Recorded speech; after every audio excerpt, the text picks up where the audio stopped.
네, 지금부터는 파비스를 정말로 구매 고려하고 계신 고객님들이 올려주신 질문 같아요. 옵션에 대해서 궁금한 점들 올려주셨는데요. 장진명님께서 파비스 차량은 사다리차, 스카이 등 특장을 올리게 되면 옵션이 제외되는지 질문 주셨고요. 파비스 4.5톤도 생산하는지 또 문의해 주셨는데요. 우선 4.5톤 관련 질문부터 답변을 드리는 게 빠를 것 같습니다.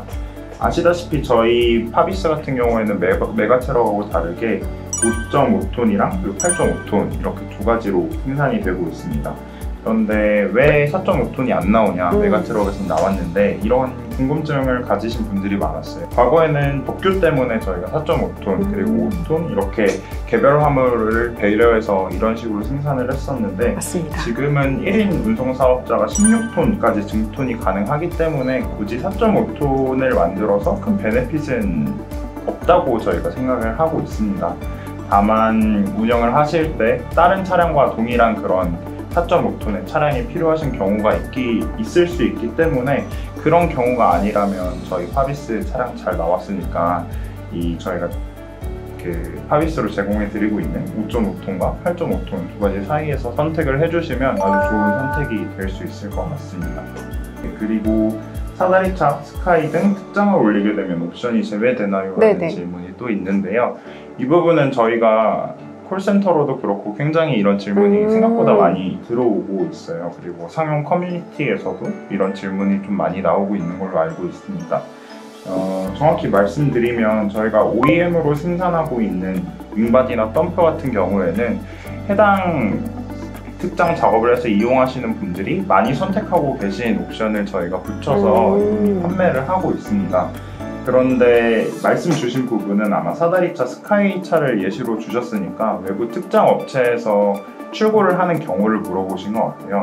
이런 경우에는 특장사에서 샤시캡을 구매해서 특장 작업을 한 후에 판매를 하는 경우가 많거든요.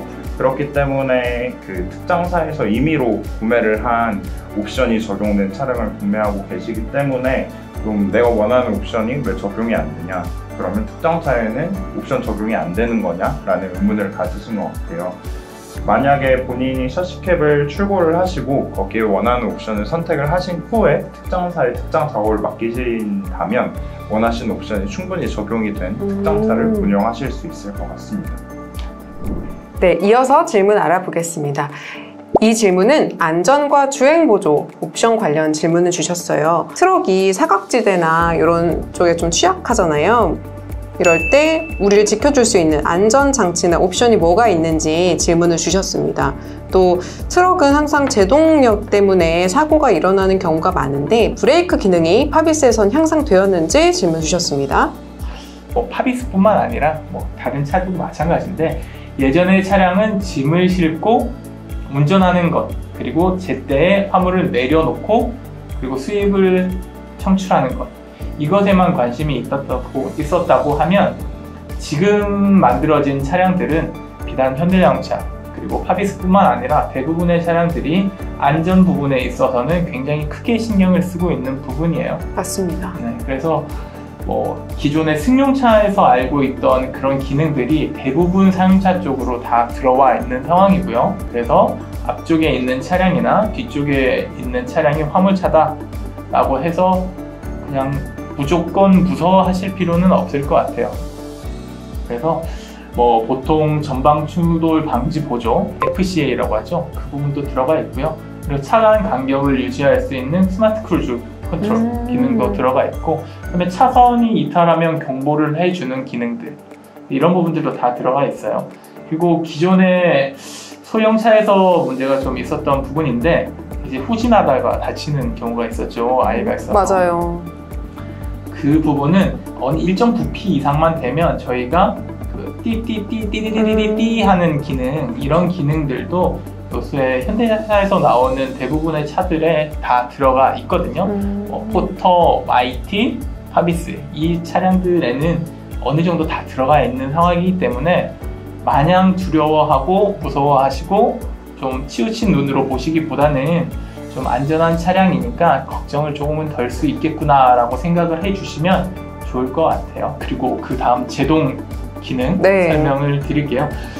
차량 중량 자체가 올라가 있고, 그리고 기존에 없던 파비스에는 디스크 브레이크가 장착이 네. 가능하죠. 그리고 배기량도 기존에 메가트럭급에서 보면 6.3L, 그 전에 뭐 유로5 이전에 타셨던 분들은 5.9L 엔진이었는데, 이번에 새로 나온 파비스는 배기량이 6.8L 급으로 기존 뭐 유로5 이전 차량에 비하면 한 1L 정도가 늘어나 있는 상황이에요. 네. 그게 제동 성능과 무슨 연관이 있냐라고 생각을 하실 수는 있는데, 사실 배기량이 커지면 거기에 같이 들어있는 우리 구조 브레이크, 배기 브레이크의 성능이 확실히 좋아지거든요. 그렇기 때문에 튜닝도 잘 했지만 물리적으로도 우리 브레이크 성능이 좋아져 있으니 기능은 써보시면 만족하실 수 있다라고 말씀드릴 수 있을 것 같아요. 네, 이어서 출시 계획 관련 질문 알아보겠습니다. 이 질문은 엄청 많은 분들이 궁금해 하셨는데, 파비스는 덤프트럭과 믹서트럭 출시 계획이 없는지 질문 주셨습니다. 근데 사실 파비스 같은 경우에는 지금 덤프는 5.5 그리고 중형 덤프만 지금 생산이 되고 있습니다. 이 덤프 같은 경우에는 저희가 덤프의 특성인 홈로 주행을 많이 한다는 걸 고려해서 기존 파비스와는 다르게 중간에 센터 패시저 부분에 자석을 넣어서 3인석으로 만들었고, 그리고 휠락 같은 경우에도 적용이 되어 있고요. 그리고 300마력 ZF 수동 변속기가 적용이 되어 있어서 홈로 주행에도 기존 저희 메가트럭 덤프보다는 훨씬 더 힘있고 그리고 원활하게 주행을 하실 수 있습니다. 다만 저희가 기존 메가와는 다르게 5.5톤으로 제작되다 보니까 후 용거가 1.66m에서 1.8m로 늘어났기 때문에 그 점은 좀 고려를 해주셔야 될 것 같아요.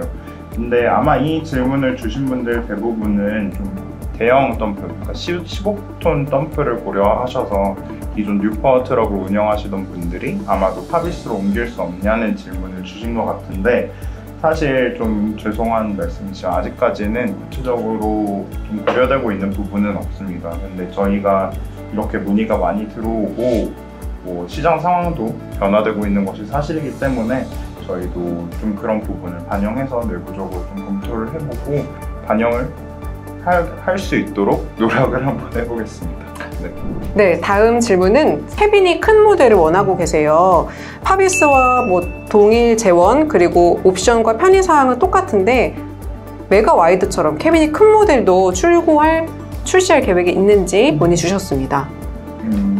사실 그 메가트럭하고 메가 와이드는 캡이 다르잖아요. 이름만 같은 그렇죠. 볼 수 있는데, 메가 와이드 같은 경우에는 사실 대형 트럭 캡이 적용이 되어 있습니다. 저희 파비스 같은 경우에는 딱 메가트럭하고 메가 와이드 중간 정도 되는 캡 크기를 갖고 있는 차량이에요. 왜냐하면 아무래도 저희가 메가트럭의 수요도 파비스로 충당을 어느 정도 해야 되고, 메가 와이드의 수요도 저희가 파비스로 충당을 해야 되기 때문에 실제 좁은 길로도 파비스 차량이 많이 들어가는 상황에서 메가 와이드 같은 큰 대형 캡을 사용하기에는 사실 고객분들께서도 어려움이 있을 거라는 판단에 딱 중간 사이즈 캡을 적용을 했고요. 네네.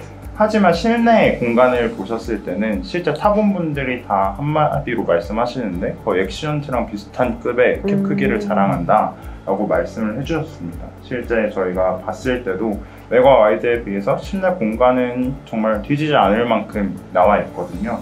그렇기 때문에 저희가 메가 와이드 정도의 대형 캡을 파비스로 만들 계획은 현재로서는 없는 상황이고요.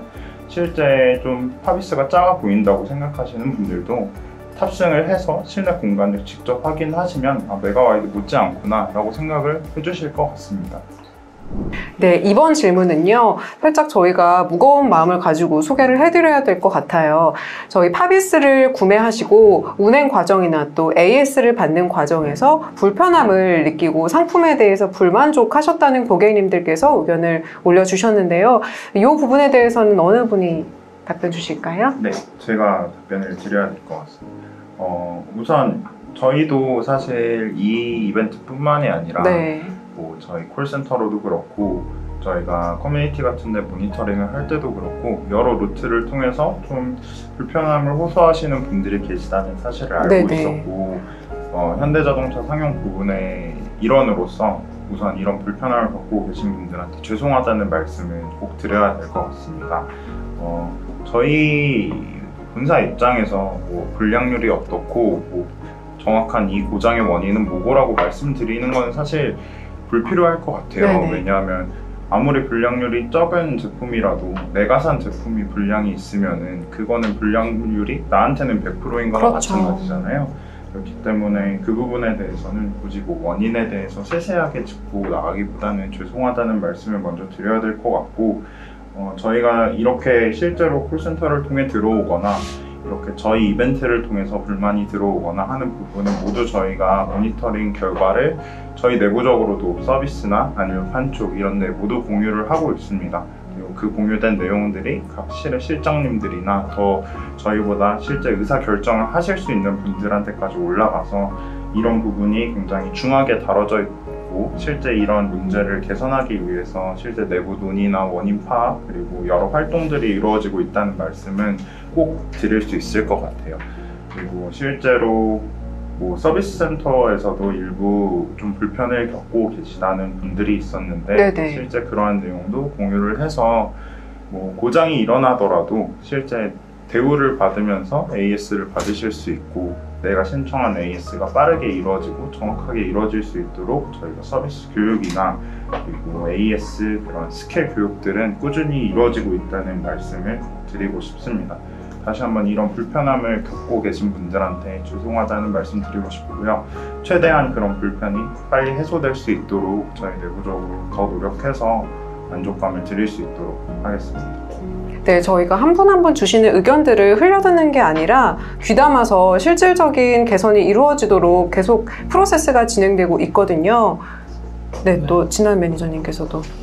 이게 사실 문제점이 발생하는 것들이 저희가 충분히 테스트를 했음에도 불구하고 저희가 예상하지 못한 부분들, 네. 이런 부분들, 그리고 실제로 운행하시는 패턴에 따라서 발생하시는 부분도 있고요. 그리고 특이하게 뭐 간혹 한 대씩 이렇게 나오는 부분들, 이런 부분에 대해서는 저희가 진단을 하는 데는 시간이 조금 오래 걸릴 수도 있고 다양한 원인이 있기 때문에 시간이 최대한 줄어들 수 있도록 재빠르게 가능한 것들 먼저 처리하는 걸로 진행을 하는 게 맞지 않나 싶습니다. 그래서 부품들의 품질 편차를 좀 더 줄이고 뭐 문제 있는 부품들이 나가지 않도록 더 강화하고 좀 더 신경 써서 교육도 철저히 하고 또 커뮤니케이션 해서 좋은 경험 안겨드릴 수 있도록 더 노력하겠습니다.